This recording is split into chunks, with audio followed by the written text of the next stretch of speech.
How are you feeling today? I mean, really, how are you feeling?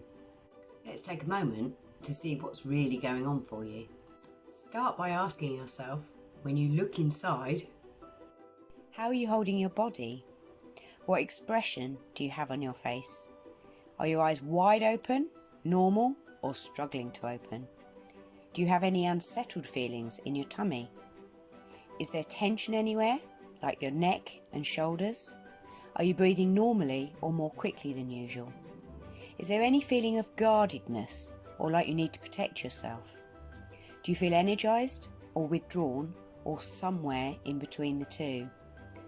Is there anything agitating you, either a lot or mildly in the background? When you've considered any sensations going on inside your body, you could ask yourself, is your whole being saying more of a yes or a no to the day? Don't worry if it's a no day, we all have them. It can be a good question to ask yourself every morning and start to notice if just asking this question has any impact on your day. So let's explore what you might be feeling a bit more. Do you feel sad about anything? Do you feel a sense of loss about something you once had but don't have anymore? Or something that was going to happen that isn't happening anymore? The first thing to say about sadness is, don't panic. Everyone feels sad at times. It's a perfectly normal part of being human. Sadness can make us take time out or make us slow down. It can let others know we need help. It gives us time to recharge. It can teach us about life. It can make us feel closer to those we love because we need them when we're sad. Sadness can make us think deeply about things. It can tell us that something needs to change or that we need to try new things.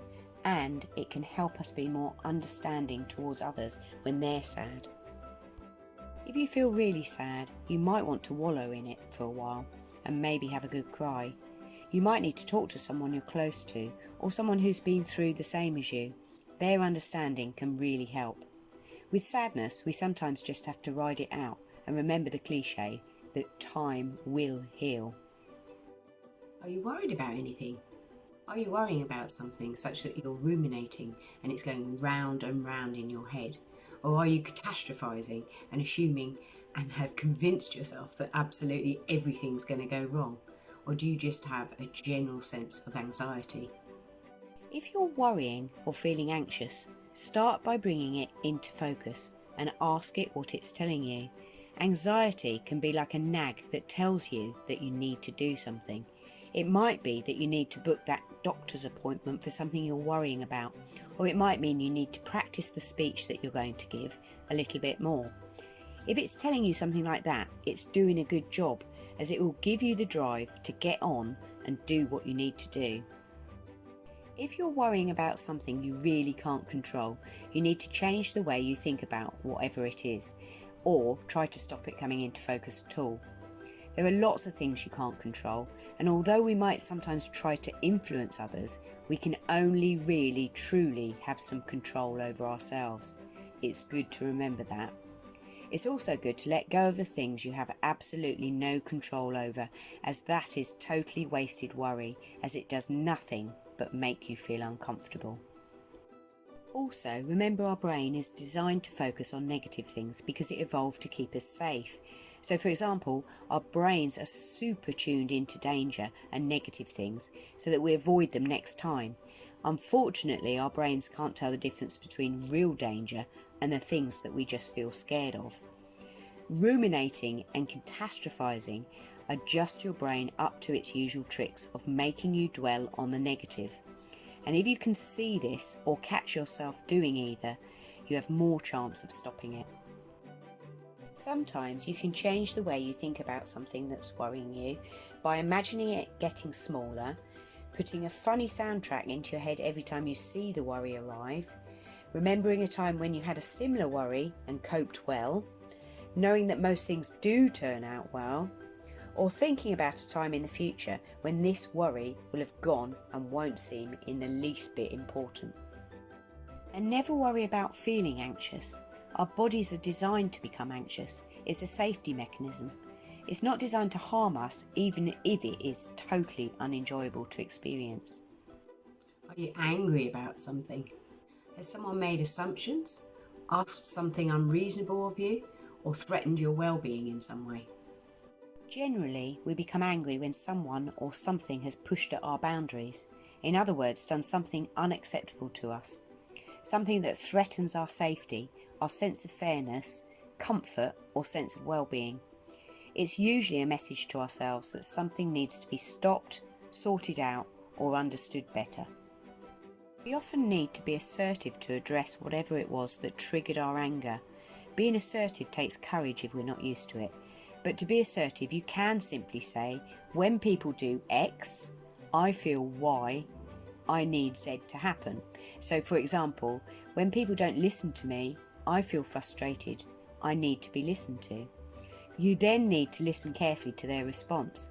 They might become defensive or attack back, but do your best to listen well and not react. When they've finished, restate what you originally said. Being assertive is your best chance of sorting something out, much better than getting aggressive or being passive and doing absolutely nothing. Are you feeling connected to other people, or do you feel lonely? Loneliness is a way of feeling. People can spend much of their time on their own and never feel lonely at all, and others can have lots of company and still feel lonely. We can feel lonely when we don't feel connected to or understood by those around us, or if we assume that everyone's going to reject us. If you feel lonely, it can be hard to force yourself to do something about it, but it usually pays off if you do. Reach out to someone by phone, letter, text or email. Suggest going for a walk, invite someone round for tea and a chat, offer to help someone, do a random act of kindness. Think of ideas about how you can boost an existing friendship and try to do to others what you'd like done to yourself, as what we give, we often get back. What are you thinking and how are you feeling about yourself? Do you think you're good enough, or do you think you're rubbish? If you have low self-worth, you can often assume others are thinking badly of you. This is called paranoia. It's where you assume others are thinking the beliefs you actually hold about yourself. Some people suffer really badly with this kind of paranoia.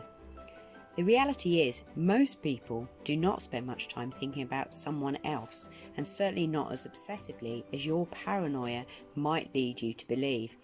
Ideally, one day, with self-awareness and emotional intelligence, you will have challenged the false beliefs you hold about yourself, and your self-worth will grow.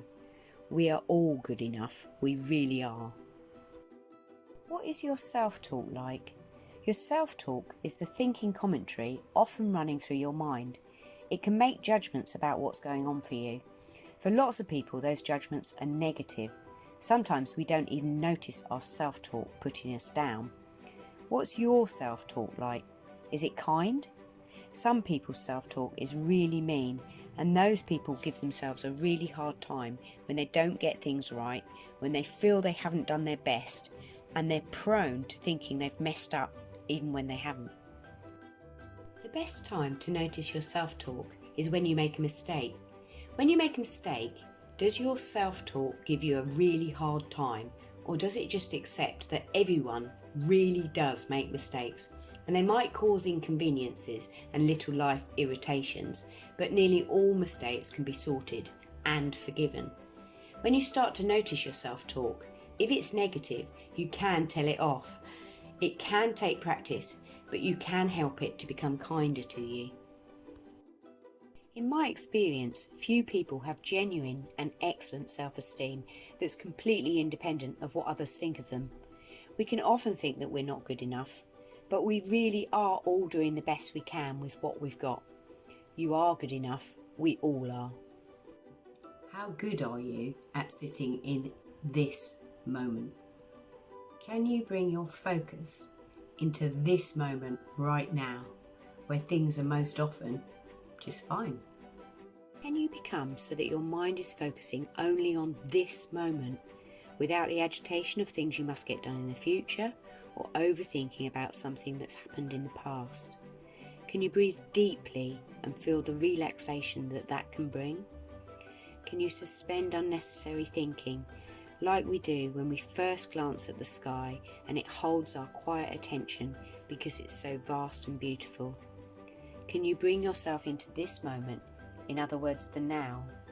Can you feel the peace, pure bliss and tranquility that you can access fully in this and only this moment?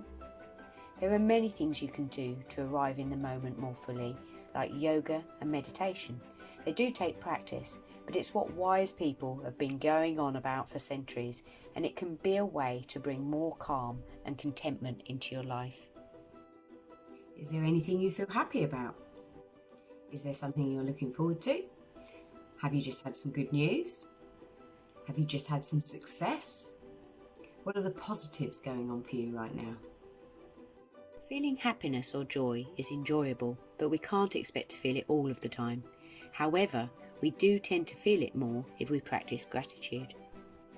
What are you grateful for? Everyone has things that they could be grateful for.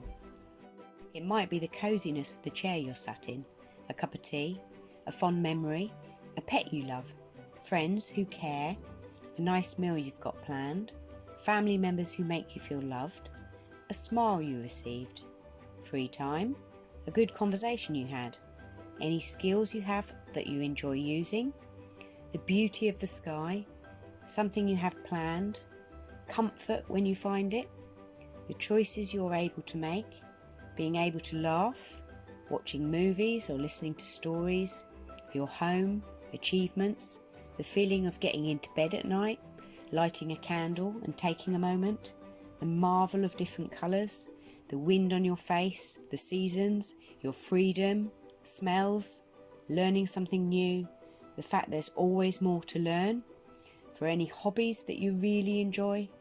I'm sure we could all create a long list if we tried. Remembering what we're grateful for regularly can really help maintain our well-being. And when you're experiencing an unenjoyable emotion, you might not feel motivated to do anything, but here's some things that you could try. Go for a walk outside and really look at everything and smile at anyone you see. Listen to music, lively or sombre. Have a good cry. You nearly always feel better after one. Write down or draw how you feel. Acknowledging feelings goes part way to helping us cope with them. Make a list of the things you're grateful for, or a photo display that you can look at often.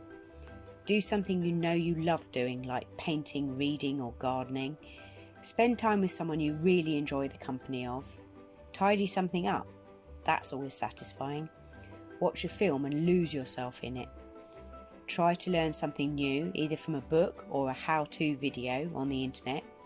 Write a letter or email to a friend, or paint them a card and send it to them with messages of appreciation.